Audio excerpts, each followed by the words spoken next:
to the Tay and Todd Washington Football Team podcast. This is your co-host Tay and Todd. We are in the bye week. This is a lull, especially when you're 2-6.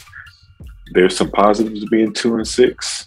There's some negatives of being 2-6, but I think the positives definitely outweigh it. Todd, it seems like this year we're going to get closer to our quarterback. How you feeling? I want to say, first of all, you look fantastic, man. You're dressed to impress. If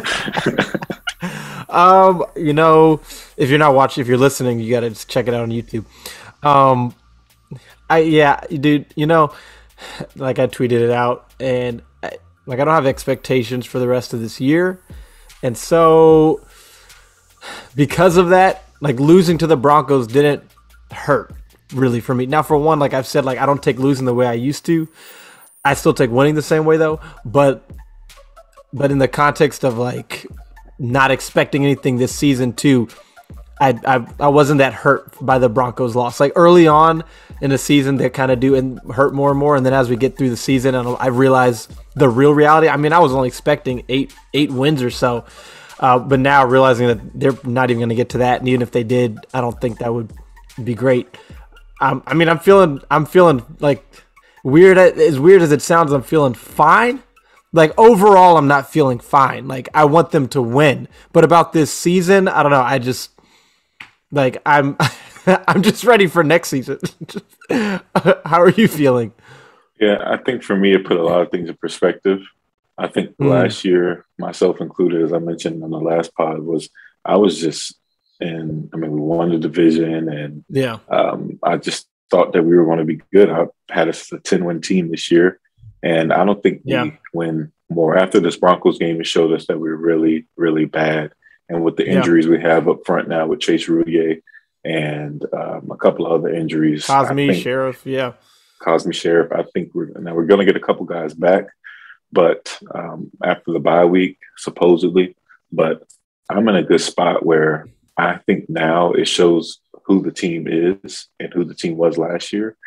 And I really believe Ron said, okay, well, let's see if this team is really good, and I'll get a stopgap in Ryan Fitzpatrick, and let's see if this team can carry it. He fell on his face. Ryan Fitzpatrick got hurt. Taylor Heineke isn't what we thought he was, or is what he thought he was. And you come to a spot where I think this offseason, everybody's expendable. It shows you that this team is nobody, because I remember last year the players or the staff? The players. Okay.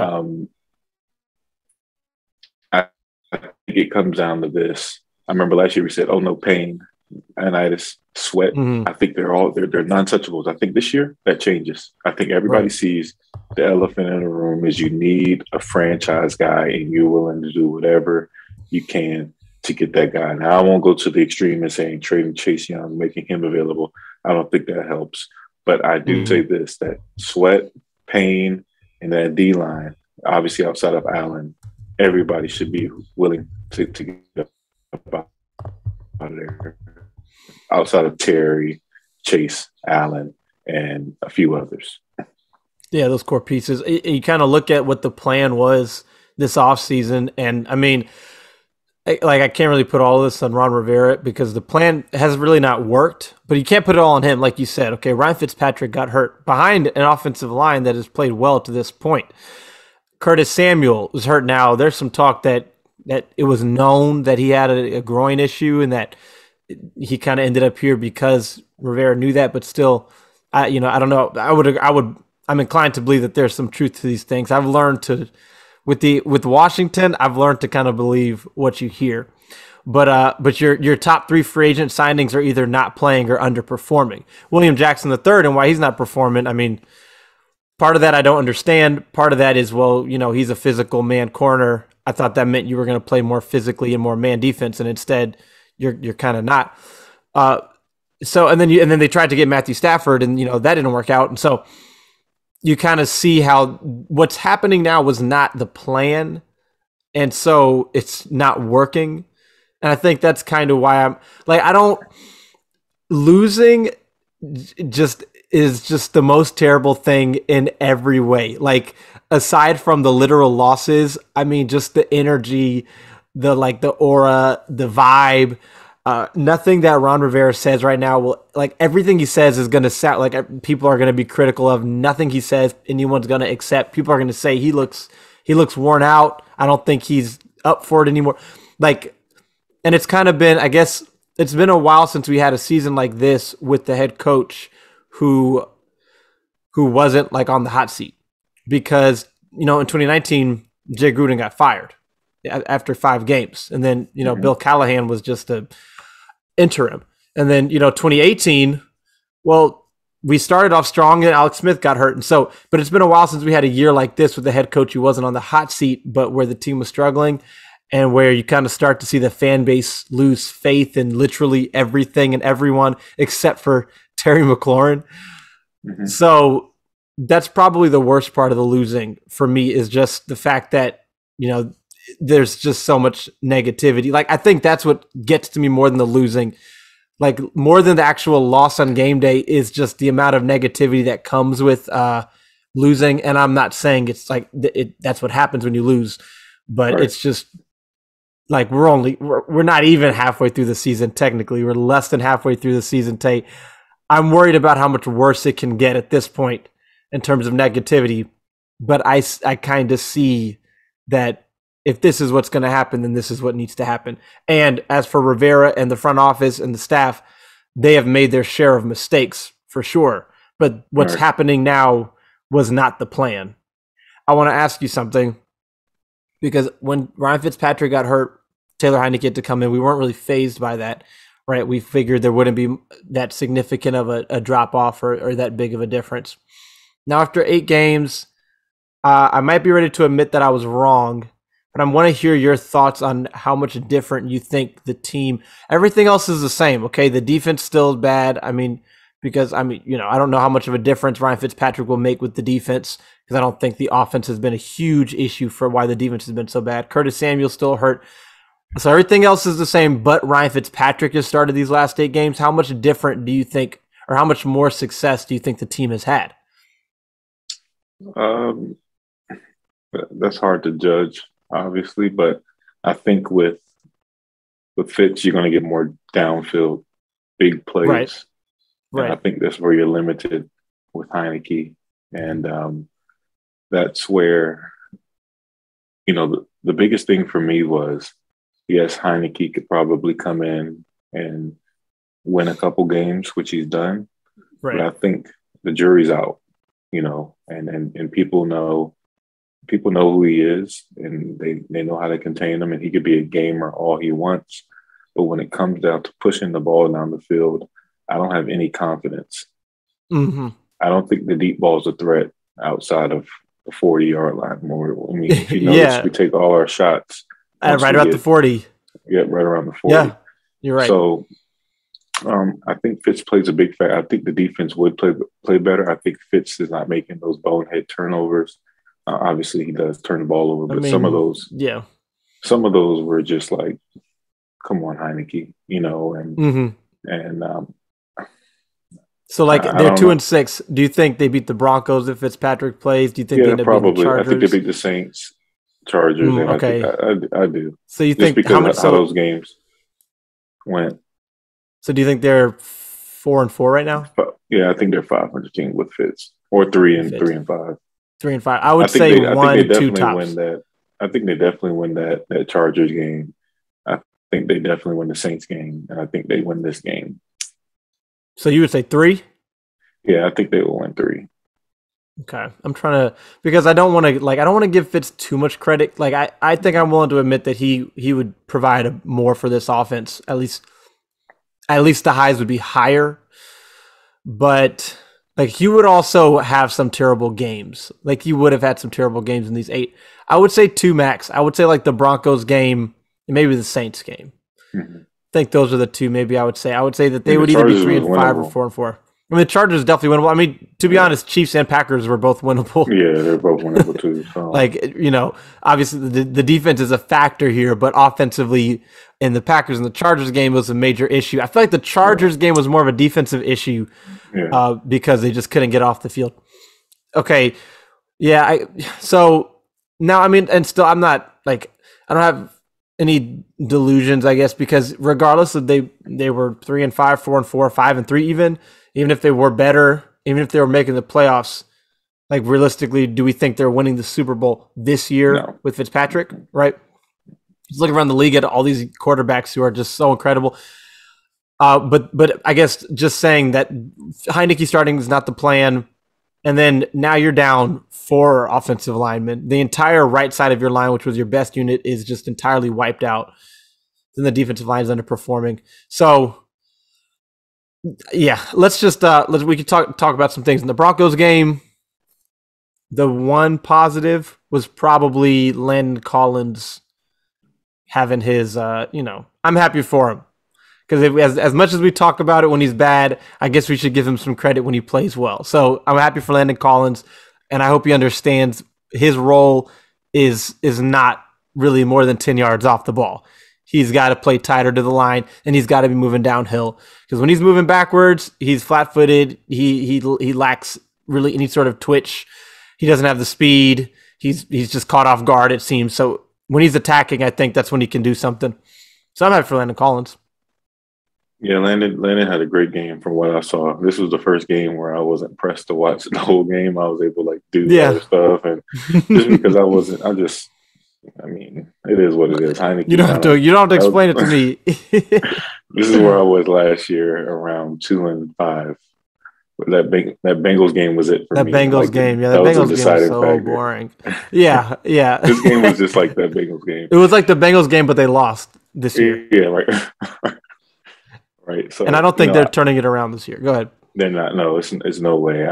And it's not me just being negative, but I think this is needed. I mean, like you said before, you want to see the young guys develop. You want to see Jamin Davis be ready to roll next year and just him getting acclimated in the system. Mm-hmm. You want to see Cosme continue to develop. You want to see St. Juice, who many believe is the best corner on the roster, continue to improve. Right. And I personally, I would sit Gibson. Just let him get ready for next year because this year is just it's long. I think we're hitting that phase where you start seeing this Tampa game. You look at 2-7, and then after that we have who? It's Tampa, then it's I think Vegas, then it's Seattle. Carolina. No. Sorry, it's Tampa, Carolina. Then I think Seattle, then Vegas. And then Cowboys, Eagles, Giants. I don't see another win in there. I just don't. And I think once you get to that 2-10, I mean, with the O-line batted up now, it's just like right. That's a big factor. Why rush people back if you don't have no intentions to once you get to 2-8, because that's what we will be. We'll be 2-8.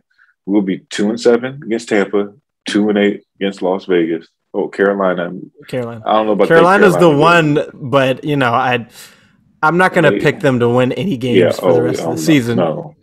I just think every team they play is better than them. Once we get past Carolina, you'll see about 2-12.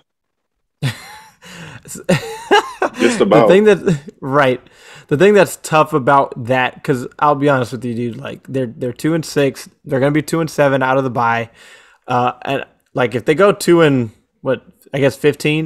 that wouldn't hurt me. To be honest, if they go 2-15, then I wouldn't feel bad. Honestly, January to April to end of April would be a very enjoyable time for us. But it's the bat, and I also don't believe in like momentum carrying over from the end of one season to the beginning of the next. The only reason that I say going 2-15 or 3-14 will be bad is because at that point, this entire regime of Rivera and everyone that's with them have lost the fan base, so they would have to earn them back. And then I worry about if they've lost the faith of the confidence of the players in the locker room. That one we don't know for sure. Now, him losing the fan base, all he has to do to fix that is to go 3-0 to start next season. Fans will be right back. As quickly as you lost the fans, you can get them back. Mm-hmm. But the locker room is the one where I'm more worried about. Do they lose faith in the vision? You know? See, and I don't think that because Ron, mm-hmm. I'm sure Ron was up front from the beginning. This is a process. This is a rebuild. Right. you can't expect. He still has to have all his guys in there. I mean, Like and you don't have a starting quarterback. exactly. So that's easy to pitch to the guys. Like, look, That's right. I mean, that's the thing. If you take off the burgundy tinted lenses for just a minute, and we all wear them, so I'm not accusing anyone else because Tay, you wear them, I wear them. If you take them off, and this is something I try to do from time to time, especially when I look at a matchup with us, I try to look at it not as a fan of Washington. I try to look at it as a fan of the other team looking at Washington. Mm-hmm. Now, like we said, every team we play for the rest of the season looks at Washington and says, we should win that game, right? Mm-hmm. We're looking at some of these games saying, hey, we could win this if, that, and the other. But just take a step back and look at look at who's playing for them right now. And then look at the best teams in the NFL. Look at the quarterback. That's the first one. Look at the running back who is hurt, okay? Which is really the main thing. The offensive line is blocking well. They're hurt now, but Gibson there's nothing explosive going on. So you got a hurt running back, a backup quarterback. Your starting tight end is hurt. You don't have your number 2 receiver. Your number 3 receiver who was playing for your number 2 is not impressive, and now he's hurt. So now you're down to your number 4 receiver. And then on defense, the defensive line is simply underperforming. The linebackers are young, untalented, or inexperienced. The cornerbacks are underperforming, and the safeties are either not talented or just playing poorly. Cam Curl's the exception there. And then when you look at it and look at who's playing for this team, and then you see 2-6, sure that you could see the situations, the circumstances where they could have won some of these games, but it should be pretty clear why they're 2-6 right now. It's because of like literally the players that are playing. The execution is just not there. And that leaves no margin for error with the coaching staff to have a bad call, to make a bad decision, because then it's just like they can barely overcome their own execution. They definitely can't come over any type of mistake or just slight failure by the coaching staff. And I hope that if you kind of look at it that way, and I'm saying this as opposed to the alternative is they have a young stud quarterback. They've got 2 really good receivers. They're overall pretty healthy. They've got stud linebackers, and then they're 2-6. That's when you should really be upset, right? That was the start of the Cowboys season for me last year. I would have been so mad as a Cowboys fan early on last year. They were scoring all these points, but they were like 1-3, 1-4, and then Dak got hurt. But if you look at Washington and the team that they are now, I think we should accept the fact that 2-6 is where they belong, and that we need to improve the players that are playing. That may be an oversimplification, but that's kind of just, I mean, if you just look at it, to me, that's what it is. I don't know. Yeah, no, I agree. I agree with that. It is what it is. Like you said, we're terrible, and I don't think Ron should be getting blamed for any of it. I think he's doing a heck of a job with what he has. And like I said, this year is going to be huge for him. I really believe he's going to get his quarterback. And I believe that Hurney, and you got to think, Hurney and them just got on staff this year. Right. So how can they, they probably want to take the time to get to know a few guys, and see and pick the guy that they want to get. Right. So I have full confidence that they will get the guy that they want, and they know who they're going to get, and they know who they're going to target. And I'm not saying we tank. But I think it's that time to wrap it up. And I wish the fan base would understand. You got a new rebrand coming up. If you have a top 2 pick, 3 pick, can you imagine that the atmosphere? It's kind of the perfect time with the new rebrand and with a young quarterback. With the young quarterback, man, to go into that season. Then, well, and even then, if you have a young quarterback, still your expectations should only be so high. But yeah, that's like ideal to me. Mm-hmm. I mean, and then I expect Chase to rebound next year. I'm glad he's going through what he's going through at a young age, because I think he played around too much this offseason. I think he didn't. I think he should have been at OTAs. I think he should have been at the mini, whatever he missed out on. And a lot of people say he was missing doing commercials, and which, like I said, I'm a big Chase Young fan, but I think he needed this year to while he's young to get back on track. I think he's going to rebound next year. I think the defense will rebound as a total next year with a huge chip on their shoulder. I think so. Yeah. I hope that Chase is not the type to. First of all, I don't think he'll be getting as many calls for commercials after this year, especially if he finishes with the number of sacks he's on pace to finish with. Yeah. I hope that Chase is not the type to kind of just like, well, what do you think about this season? Did you meet your standards? And he's like, I'm not worried about it. I did what I did what I do. I hope that he's not that type. What I don't really care about what he says because we can never really know until he starts getting on the field next year. But I hope you can really sit there and say, hey, like I really was not as good as I needed to be this year to be the second pick in the draft a year ago. To be fully healthy, I'm gonna stop getting excited when players say they're fully healthy because the fully healthy versions of players seem to be worse than the banged up versions. I'm okay, so I'm gonna just stop taking that. But I agree with you, but I just hope that the mentality he has is not just like it was what it was. Like, no, why was it what it was? Because you look at around the league and all these other pass rushers, and I mean, like. It's just weird that preseason game when he had that sack against the Panthers and that move he did where he kind of just ripped off and threw the lineman's hands down. I feel like I haven't seen him do that once this year, Nope. And I'm just, looking at the offense against the Broncos, you can really start to see week to week the areas where the execution, especially from the quarterback, is affecting it. Like that 4th and 1 play call in the first drive, people hate the play call. I'm not particularly a fan of the play call. However, the play was there to be made for the 1 yard you needed, and it wasn't made by the quarterback. So whether that's regardless of why, because he's too short, because he didn't see it, whatever, the play was there to be made. So if you don't love the play call, the play was still there. And then you look at other situations where there's opportunities there and the plays are not being made. Sadiq Charles was, he was terrible. It wasn't even Von Miller out there, and he was bad. I mean, I didn't expect much, but I'm just saying he was terrible. I mean, and then outside of Terry McLaurin, you just don't have any playmakers. You just simply don't have any playmakers. Defensively, Bobby McCain had the worst dropped interception I've seen in a very long time because he didn't really drop it. I'm confused. It looked like his gloves were slippery. Yeah. Because you've worn like football gloves, right? Yeah. They're like a cheat code.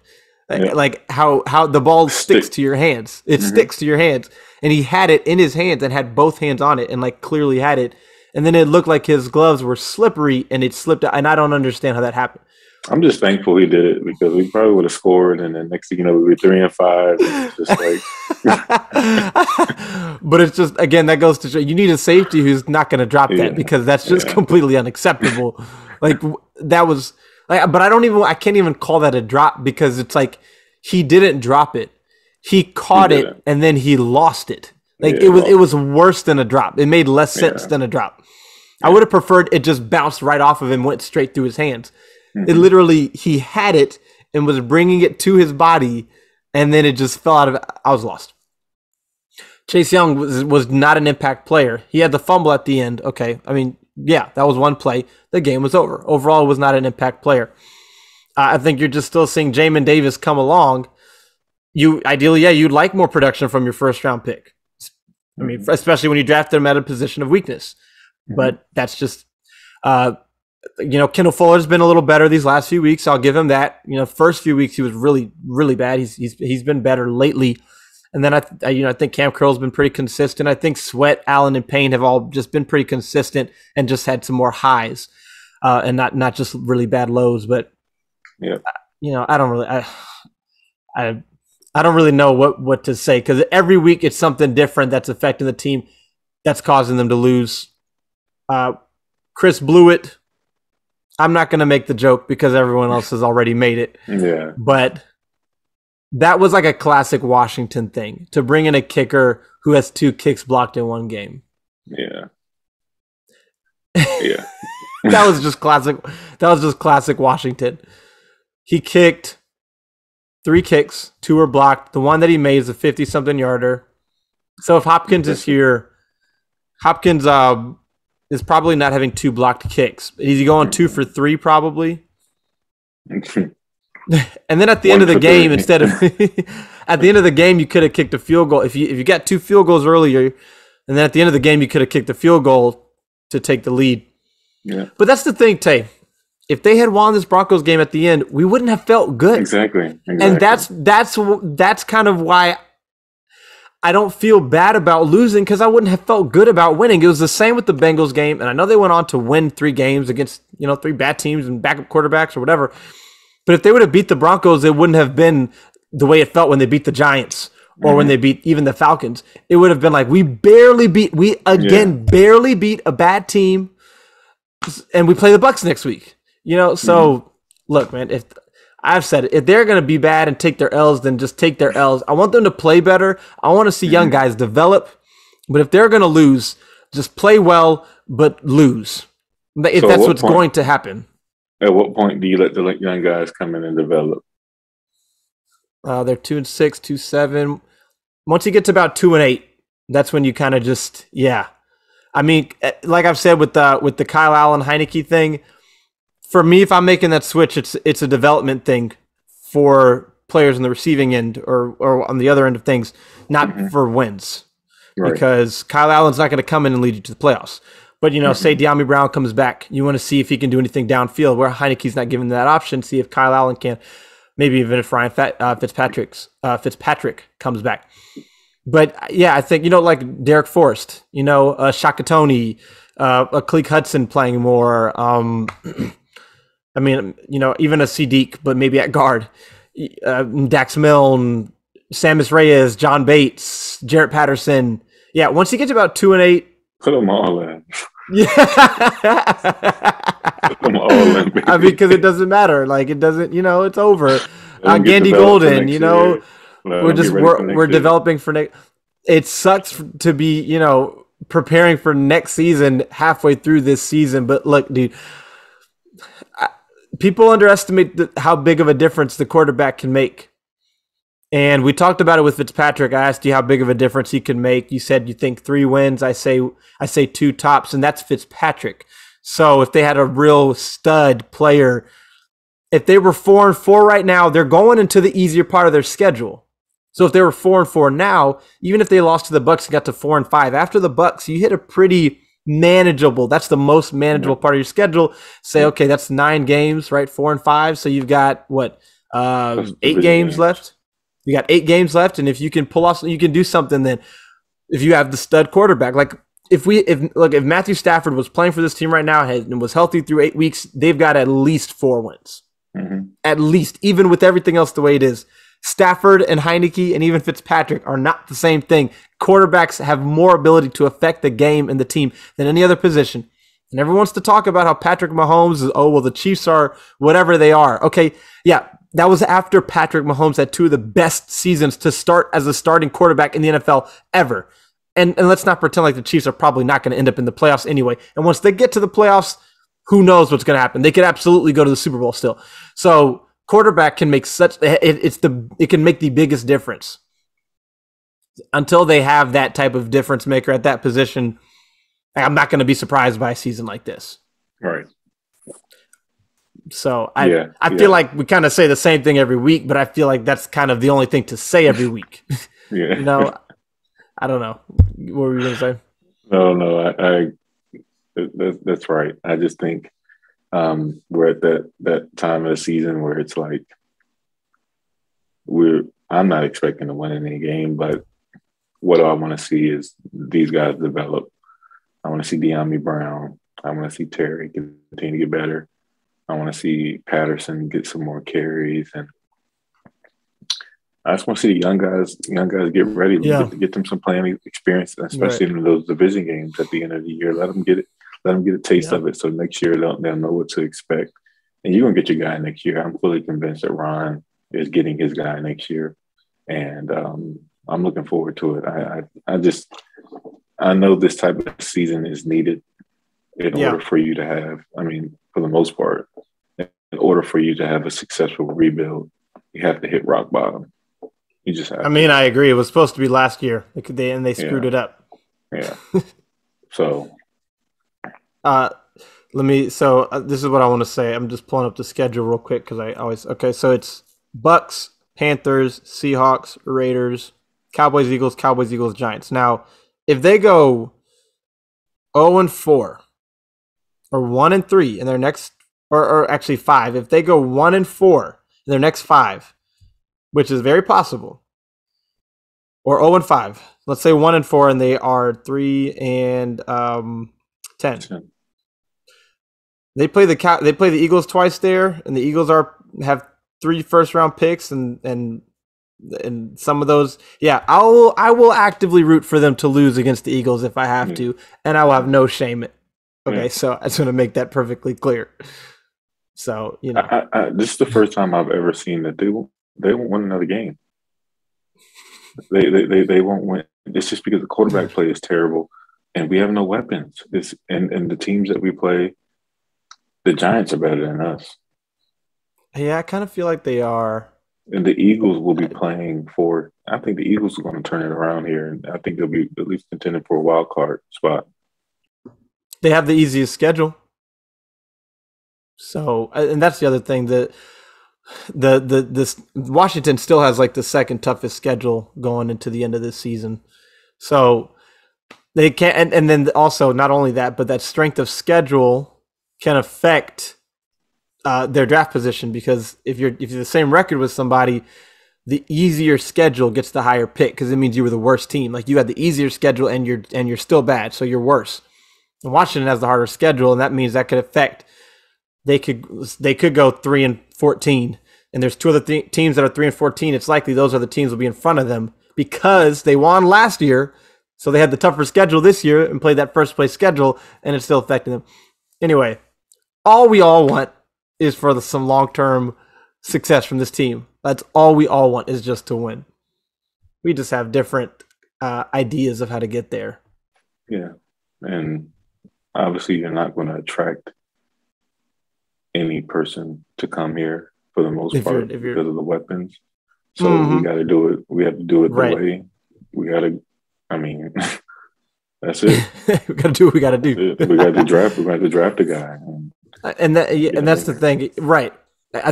I'm for drafting. We can talk quarterback, but then I want to ask you something that we can go. I'm for drafting because you look at Aaron Rodgers.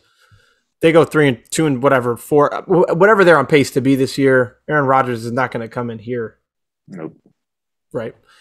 I think the same applies for Russell Wilson, because you're going to have other teams calling. Derek Carr. Well. It's not that I don't like Derek Carr. I think he's a little underestimated. I think he's a baller, gamer. He's not the level of Rodgers and Wilson. But I think if you are in position to be able to draft a guy, I would go that route rather than Derek Carr, personally. We can talk about the in-depth reasons why later. Russell Wilson, Aaron Rodgers are the 2 I would trade for. Then Deshaun Watson. Deshaun Watson has to waive his no-trade clause. The Eagles have 3 first-round picks. The Giants have 2 first-round picks. Then you got the Dolphins and the Panthers, places where he may actually want to go. Tough to see Washington there. All these quarterbacks available, anything's possible. I want to try to pretend like we know what'll happen. But Washington is really seeming like one of the least desirable locations. That's why I think the draft is the best route to go. And then on the draft, the weak class, we'll just agree to disagree on that, because I don't believe that it's a weak class. No, I don't think it's a weak class either. I think I'm taking. I think that's a narrative. I think that's a narrative. Yeah, all 4 of those guys. To me, I like. I don't know who I like most. Let's say, I think I'm rolling with. I think Corral will look really nice with us. I think, but I still have to do some research. I think Pickett is the guy who's going to come in ready to roll. I think Corral battles it out in camp. I think Willis battles it out in camp with whoever.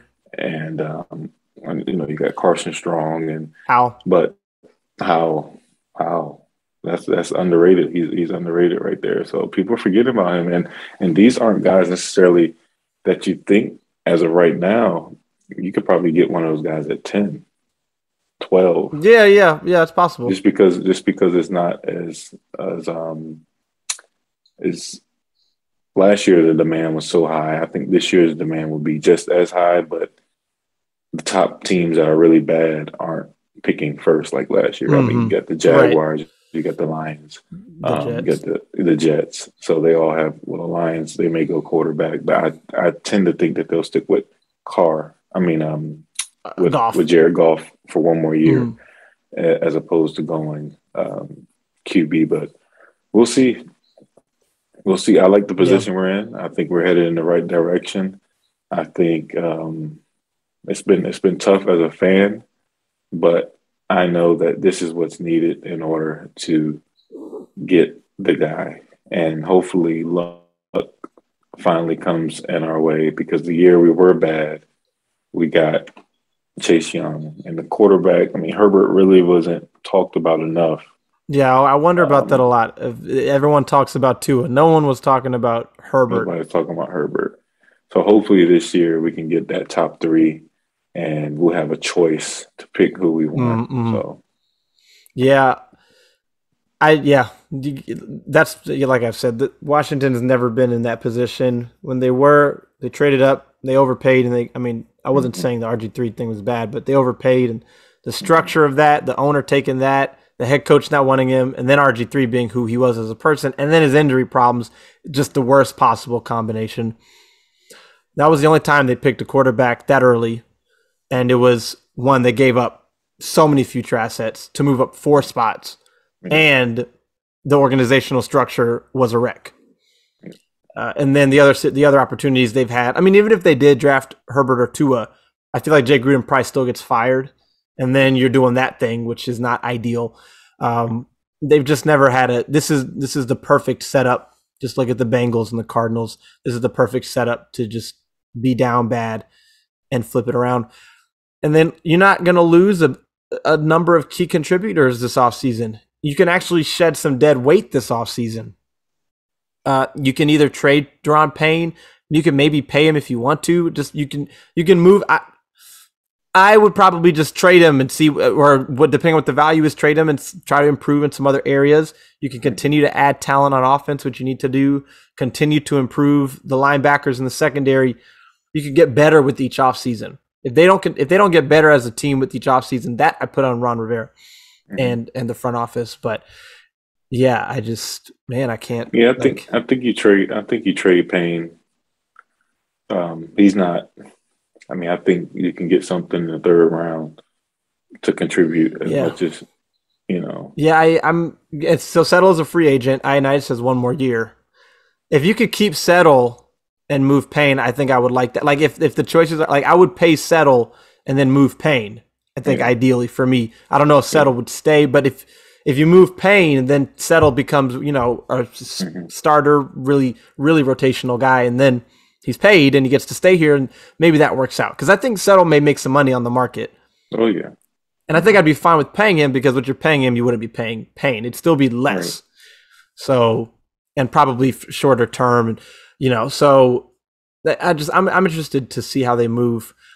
We're going to talk about these quarterbacks here in these coming weeks, Tay, and start. That'll get me excited. I still watch the games. Like I still, as weird as it is to say, I still enjoy the games because we wait for them for 9 months, so I'm still going to enjoy them. And it's when I just have no expectations, it's like, all right, I'm literally just enjoying watching football. I have no Hmm. expectations. Oh man, When they I do enjoyed it something this week. bad, I'm just laughing. Like it hurts for sure, but I'm not gonna let it get me down bad. Like, Hmm. okay, whatever. They're bad. They have a good play. Man, that was cool. Like the throw to DeAndre Carter, that fade route. That was Heineke, that nice. was a beautiful throw and catch. That was really enjoyable to watch. Um, yeah, last thing. There's also been some people saying that this is a new low, that this is rock bottom. Now, Tay, let's just talk. Let's just let's try to. It's going to be a little tough, but to pick our own two choices for our rock bottoms. I'm gonna go first, and I have to think because there are a lot of options. Yeah, yeah. Um, okay, I think the first rock bottom for me is the Monday Night Massacre And not just that, like the fact that like the first play of the game was the touchdown to Deshaun Jackson, but then the Albert Haynesworth laying on the ground while Michael Vick was running back and forth. I'm gonna pick that as a rock bottom moment, and nothing this year has come close to that. You go with one. I'm gonna go with Mike Shanahan. Just his well, John, what's his name? With John. No, hold on. Who was before Jim Zorn? Jim Zorn. Starting 6-2, and then John Beck and all that stuff. I would say for me, that was the rock bottom heading into the Mike Shanahan era. I think that was terrible. That was terrible. So this has nothing to, not even close. Right. Not even close. No, not even close. Not even close. So I'm going to start with the Jim Zorn era, because that's when I was like, all right, man, this is after, it was after Joe Gibbs and, the second tenure. And I was just like, all right, Greg Bloch. Him is no. See, so this is not even close to how I felt with that Jim Zorn, Greg Bloch era. So I was gonna say the bingo caller. I'm trying to decide if I want to stick with that. Again, there's so many to choose from, but I'm actually gonna go with that Chiefs game, and I don't even remember what year that was. Maybe 2013. I think it was Mike Shanahan's last year. I think 2013. The snowy Chiefs game. When at halftime they were down, I don't know what they were down, 24 to what, I don't know. They were down bad, and there was literally nobody at the stadium. I'm gonna go with that one. That was another rock bottom moment. And again, nothing this season. I'm not even saying they won't necessarily get there this season, but nothing this season has come close to that. My rock bottom, another rock bottom for me would be, man, when Logan Thomas came in the building and tore us up with Detroit. I forget that year. Wait, when? He was with the Lions. And this was, I can't remember, but I know he was starting at quarterback that year. He started at quarterback for the Lions? I believe so. That or he came in and threw a pass or something. I remember it was like a big pass play or something that he did. And he was just running around. It was somebody that was playing quarterback for the Lions that year. But maybe I think it was someone else. I don't think it was Logan Thomas. I think it was someone else. It was a tall, light-skinned guy though. I forget his name. It wasn't Jason Campbell. It was, I'm gonna have to look that up. Yeah. I'll have to look that up.